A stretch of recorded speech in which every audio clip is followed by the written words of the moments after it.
Hi guys! Welcome back to my channel, Pinay sa Paris. Narito po tayo sa tuktok ng Paris, nag-garden. Tatanggal tayo ng mga ng mga damo sa halaman, sa garden ni Amo. Sana pala yung aking drone? Hey, wala na pati. Ayun pala. Ay hindi masyadong mainit. Makulimlim ngayon. Kaya sinasamantala ko kasi pag mainit, ang init talaga dito sa terrace ni Amo. Kaya ayun, nag-garden muna tayo. Mamaya na siguro ako mag-start sa pintura kasi wala pa ako nabibiling pintura kasi naubos yung pintura ko naka-stock, nanigas. Nanigas yung aking pinturang natira last hindi pala kasi hindi nga pa nakapagpintura last year. Kaya pala tumigas. Kasi nung isang taon pa yun, hindi last year, yung isa pa before. Kaya ayan guys, at tingnan makita. Pinagtsatsagaan kong tanggalan ito ng damo at saka yung mga dry bulaklak para mamulaklak uli siya. Pero ito yung mabusisi. Kasi nga maliit lang yung bulaklak. Maliit lang yung roses. Yung puno. Kaya kailangan pagtsagaan. Kasi kung hindi na kasi siya namumulaklak pag hindi ko na nagugupit yung mga bulaklak na na nalanta. Hindi na uli siya. Matagal bago siya mamulaklak pag hindi ko nagugupit yung lumang bulaklak. Kasi ayaw niya sumanga. Ay baka maputol sa naman yung buko pa lang. Kaya yan po, garden. Dito na rin siguro ako magla-lunch kasi tanghali na rin. Gaakit na lang tayo ng ating kakainin.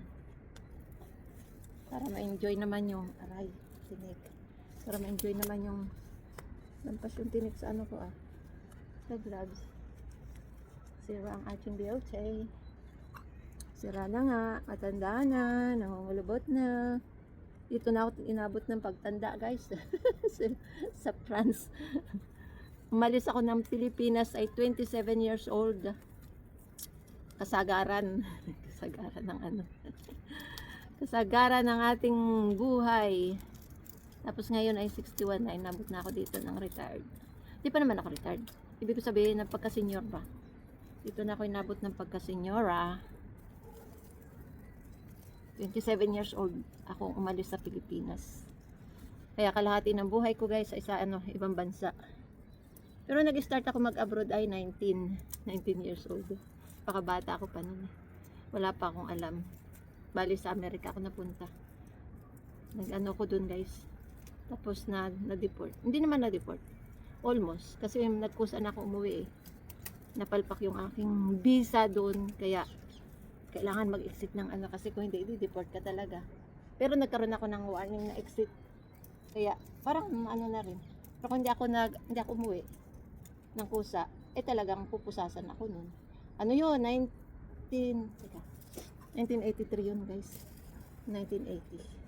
1980 pa o 83. 83 yata ako nung mag-abroad ako doon. Amerika. Tapos dito naman sa France. 27 na ako noon. Bali nag-apply pa nga ako ng Hong Kong. Nag-apply din ako ng Hong Kong. Tapos nagkaroon naman ako hindi ako nagkaroon ako ng employer sa Hong Kong. Pero hindi ako nakaalis. Kasi pinigil ako ng aking jowa na nagpakasal sa akin yung French. Sabi niya wag ako mag-abroad kasi pakakasalan niya naman ako. Kaya siyempre pinili ko yung kasal kaysa dun sa sa Hong Kong na mga ngamuhan. Pero hindi ko na nakuha guys yung ko doon.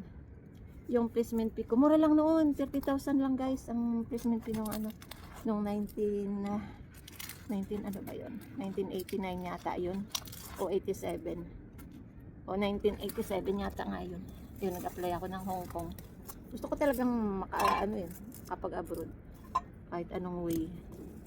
Kaya yun. Mabilis naman ako natangkap nun sa Hong Kong. Mabilis ako nahanapan ng employer. Kaya lang, hindi naman ako nakaalis. Kasi mga panahon na yun guys ay hindi pa pwedeng ilipat yung kasi nang hinayang ako dun sa aking placement fee, nililipat ko sa hipag ko. Ayaw pumayag ng agency. Di na sayang yung 30,000 ko kasi hindi nga pumayag yung agency. Tapos ang katwiran pa ng agency noon, pag ako nagpumilit, pwede daw silang magdemanda. Sila daw yung magdidemanda kasi daw may employer na ako nung tas nag-back up naman ako. Kaya wala akong placement. Hindi ko na-refund yung placement fee ko kasi kasalanan ko daw. Kaya ayun. Tapos ayun, tinangay na ako dito ng aking napangasawa. 1991 kami dumating dito. Tagal man kasi na kami nag-living sa Pilipinas. Alam ko kasi hindi niya pa kasalan, kaya ako nag-apply ng Hong Kong. Nung nakita niyang meron akong visa papuntang Hong Kong, saka lang siya nag-desisyon na pakasalan niya ako sa Raulo. Raulo na guys. Kaya ayan. Kanina, doon ako nag-start. May mga lalaki panda mo na dapat kong gupitin. Ay, nakaisang timba na ako. Kung pwede lang itong gulayin, dahil dami ko ng gulayin. Eh, dito oh. Ito oh. Ito, mahirap. Mahirap kasi tubo siya ng tubo, hindi ko man mahugot. Nasa kanal kasi, nasa ano siya eh. Nasa alulod. Ayan.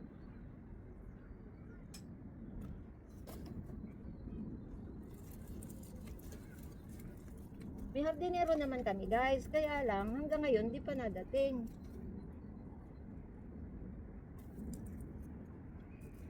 Hanggang ngayon, di pa nadating. Eh kung iintayin ko si hardinero, bubat na itong tiris ni amo bago siya makarating.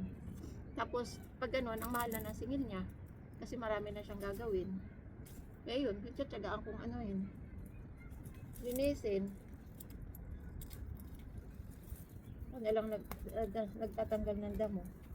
Pero kailangan dapat ito malagyan ng panibagong lupa kasi nga nadidikdik yung lupa, nauubos, nalubog. Kaya wala na halos lupa. Tsaka payat na yung mga roses kasi hindi na lalagyan ng abono. Ayan. The garden sa tuktok ng Paris. Yung pa doon. Yung pa kailangan kong ano yun. Kailangan kong linisin. Aray. Matinik. Matinik si roses. Naririnig nyo ingay ng mga bata kasi Miyerkules ngayon guys. Wala yung bata sa park. Walang pasok kasi sa school pag Miyerkules. Dito sa Paris. Dito sa France. Dati ang ganda ng rose na to. Ngayon, pupunti na siya mamulaklak. Hindi na siya masyado na mamulaklak. Kaya ayan guys. Ayaw naman ni Madam magpatanim ng bago. Kasi mamamatay lang daw pag wala kami. Kaya yung pinagtsatsagaan namin itong mga dating bulaklak na ito. Ayaw niya magpatanim na uli eh. Mamatay daw, sayang. Yan po ang aming alamat sa Paris. Marami pa ako din nakakatanim doon. Marami pa. Ay.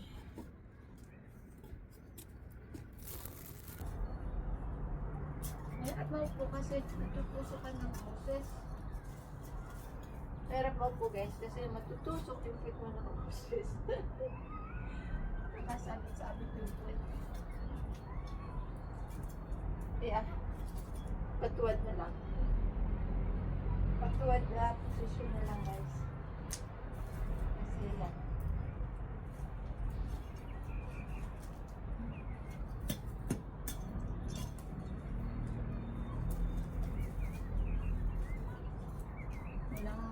Pwesto pa bungkot. Matutusokan ng roses.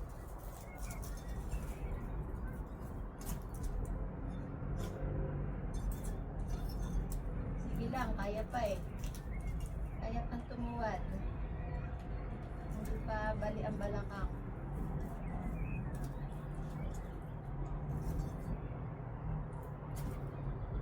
Sabi kong park kaya maraming maingay kasi nandyan yung mga batuta. So yan, naano ko na rin.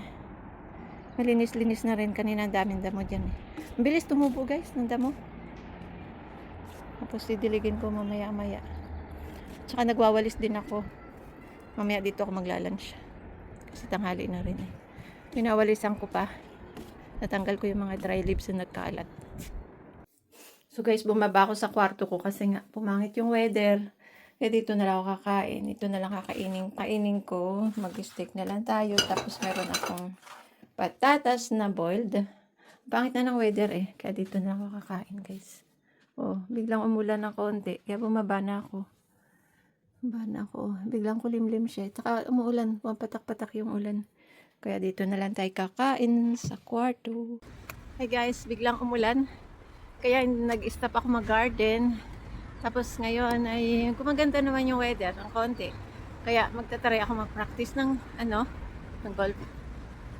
Ano naman eh, rest hour ko naman to guys eh. Kaya pupunta ako doon sa sa practice ng golf kasi nagyayaya yung friend ko mag-golf.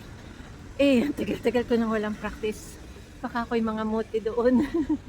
Kaya magtatry ako mag-practice ng konti.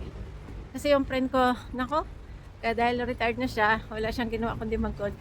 Ako naman ay talagang walang practice. Kaya bukas ang namin, 4 kami eh. Ay baka ako talaga yung mga mote kasi yung 3 lagi nag-golf. Ako lang talaga yung hindi. Kasi puro ako trabaho. Kaya ayan, magta-try tayo guys. Naulan-ulan ng konti eh. Pero doon naman sa practice ay okay lang. May bubong naman yan. Yan guys, take lang tayo ng bus. Papunta doon sa practice ng golf.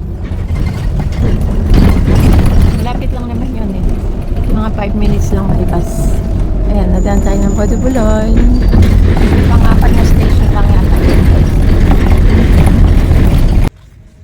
So yun guys. On the way na ako dito sa practice ng golf.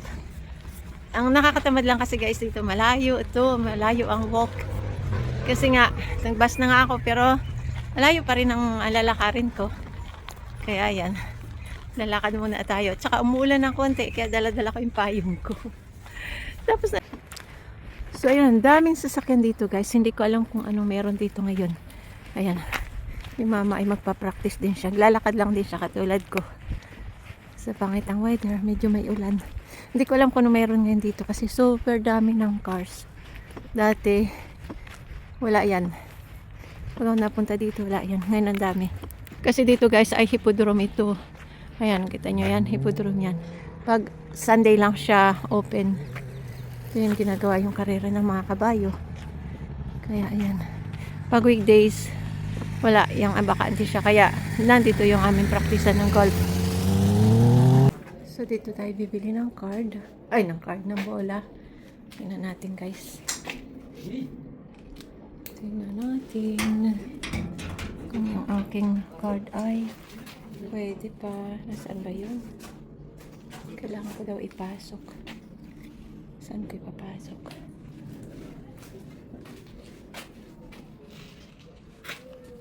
Autorisation. La transaction a échoué. Vous n'avez pas été débité.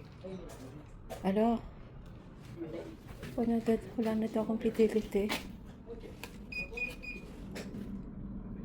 Disactivate. Walang hiya. Kala ko may charge ako. Expired na yung aking card guys. Ayan, expired na raw. Sayang nung 4 na dito. Nilagyan ko ng 4 dito, hindi ko nagamit. Kailangan ko bumili. Dito tayo bibili ng bola.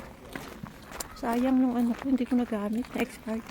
4 na yung 4 yun eh. 4 na basket na bola yun. Hindi ko nagamit guys. Na-expired. Dito tayo bibili. Kaloka. Mahal pa naman isang niyan, isang basket, 8 euro. Kaloka talaga. Lala. Kaya mahal mag-golf. Ayoko na mag-golf. Super mahal nila. Ang mayaman lang talaga. Ay, hindi naman ako mayaman. Kaloka. Bonjour. Siguro yan. So yan guys, at na-expired na yung card ko. Kaya sabi niya, nagbayad ako ng 15 euros. Tapos each time na pupunta ako, gagamit ako ng yung practice dito ng petit jour, sabi nila ay 5 euros. Tapos yung putting ay 5 euro din. Kaya pero dito sa ring ay kasama na yun. Tapos sayang kasi hindi ko naman kasi nagagamit guys. Kaya hindi na ako 300 euro a year. Hindi ko naman nagagamit. Tapos ito, bumili na nga ako nito para ito sa drive. Ayan. So yan po, kukuha tayo dito ng bola. Ayan. Lagyan natin yan dyan. Ayan. Tapos itong card natin na bago ay ayan. Ayan. Ayan.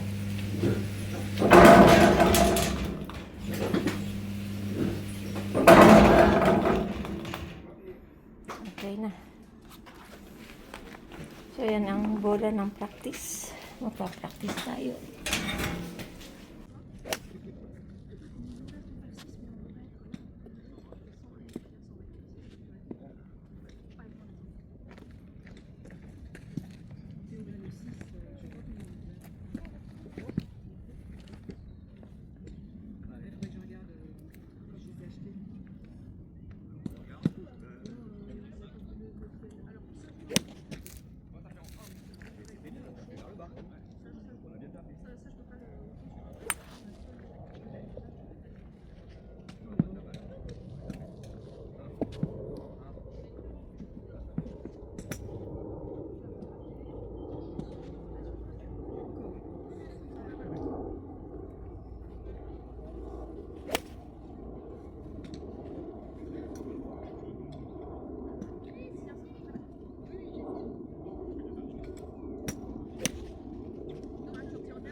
Je sais pas si. Bon, il y a quand même un bénéfice par rapport au.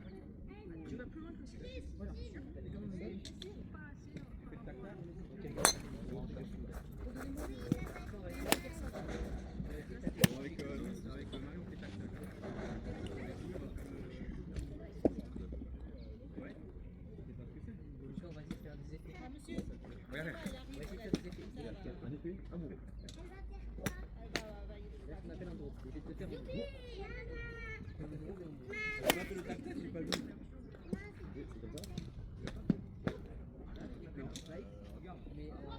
Les bonhommes sont là. Les bonhommes. Je peux en mettre trois. Ça va partir n'importe où. Non, non, lui.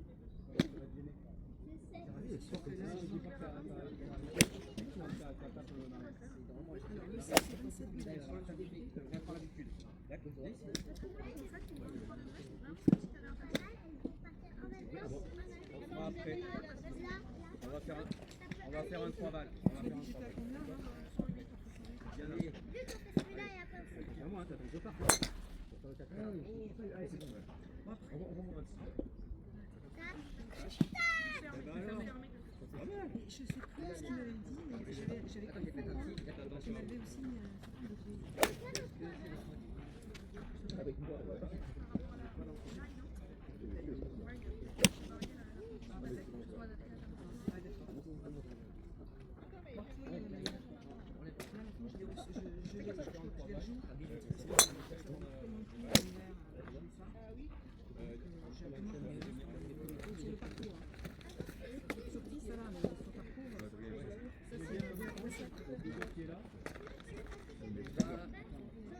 on va revenir là. Mais aussi, Je vous aide un peu, non? Après, on fait une pause, on va faire j'étais pas content de moi. ça. C'est parce que j'ai pas compris.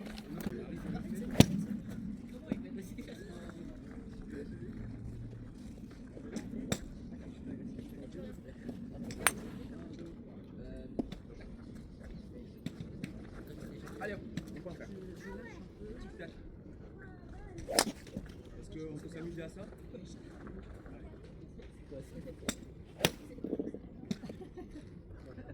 Donc la vie se lance, j'ai pas eu. Oui, puis après on va aller en chercher ensemble. D'accord? Elle a plié l'entrée, je l'aurais fait.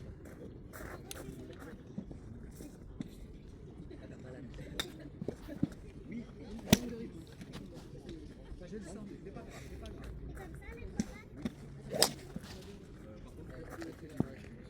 Avec moi, peut-être.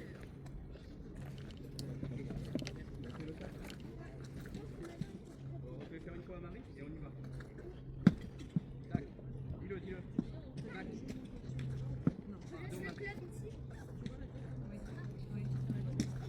Ouais.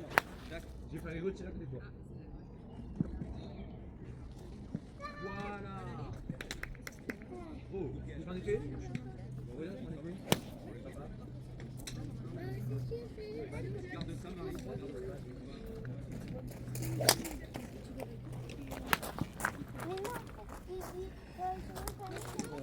on va voir un panier, d'accord? Un panier pour tous les deux, Marie? Une question. Un panier pour tous les deux, et après on reprend sur le steak. Comme ça, on fait peut-être des petites balles. Non, on va ensemble. On reste ensemble. On fait attention. Moi, ma partie préférée dans le golf, c'est quand on prend les balles.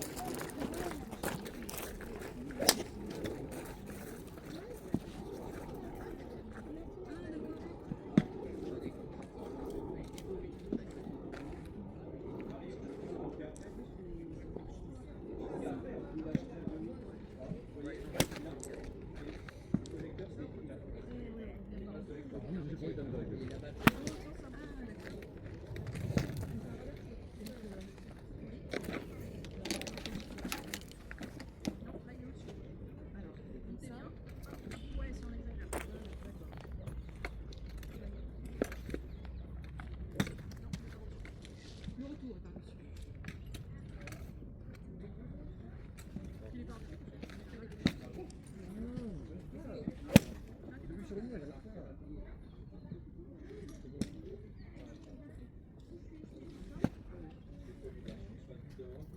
Alors il y a aussi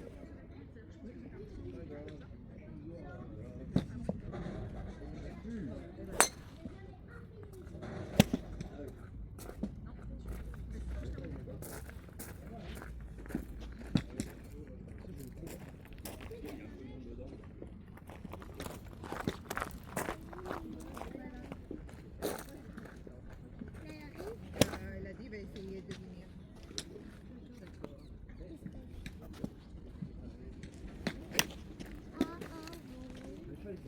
Tu me suis plus? Marie. Voilà, on peut y aller. Tu vois, en sécurité.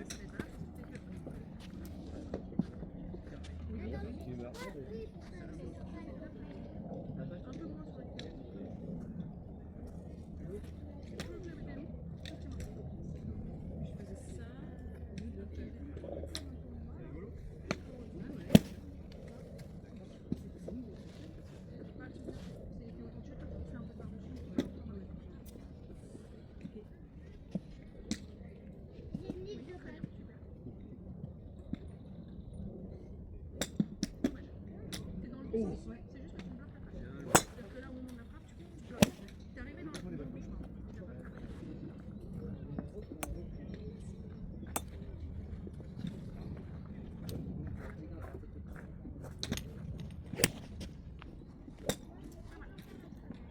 Même si elle est un peu ratée, c'est pas grave. Pas mal avec un tac. Tac, tac. Oui, parce que moi, je me suis focalisée sur le fait que j'aille trop loin, que je termine ma partie. J'ai pu faire une adaptation. Voilà. Mais ah oui. C'est pas interdit. Mais de toute façon, toi, t'es là. Je suis partie.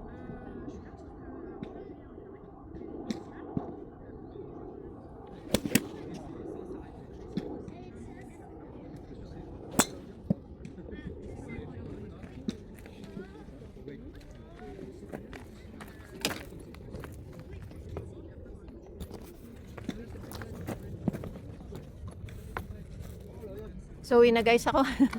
Umulan na. Tapos yung konting practice natin, hindi ko na iaanit na ulan malulugi na ako. 5 euros din, tapos 5 euro ulit yung sa voting, 10 euros din. Kaya uwi na ako na ulan hindi ko na yung mai-enjoy. Ayun na. Na-practice ng konti. Tingnan natin para bukas. Kung mangangamuti tayo. Ang sakit din sa braso Kaya ayan, uwi na tayo guys. So yung mga coaching nakita ko kanina ay parang exposition nila dito guys. Ayan, pangit na ang weather, umuulan na. Ayan na. Ayan. Ayan na yung mga expo dun sa likod. Ayan guys. Kukunti nga nagpa-practice ngayon kasi naulan. Pero okay lang. Ma-okay yung kukunti nagpa-practice. Kasi pag maraming nagpa-practice, hindi ka makatira. Magulo sila. Tapos may mga bata din. Tapos ayun na. Maganda sana dito ngayon dito sa anong ito. Sa Petit Joux kasi nga. Kasi walang tao. Kaso nga maulan. Ayan, basa na nga ako. Maulan. Kaya ayan po. Kasi bukas ang ano namin, ang play namin, 4 kami. 2 lalaki, 2 babae. Kami ng friend ko, tapos yung 2 lalaki kalaban. Magkaano sila, magkakampi sila. Tapos siguro kami 2 friend ko ang magkakampi niyan bukas. Ano daw 11 daw. Wala na. Magbabas na ulit tayo. Pero may dala naman akong payong guys. So ayan. Wala tayong kotse, hindi tayo marunong mag-drive. Marunong naman sa Pilipinas, kaya lang dito wala akong driving license. Na nga ako ni amo, pero hindi nga pwede. May uwak. May uwak dito.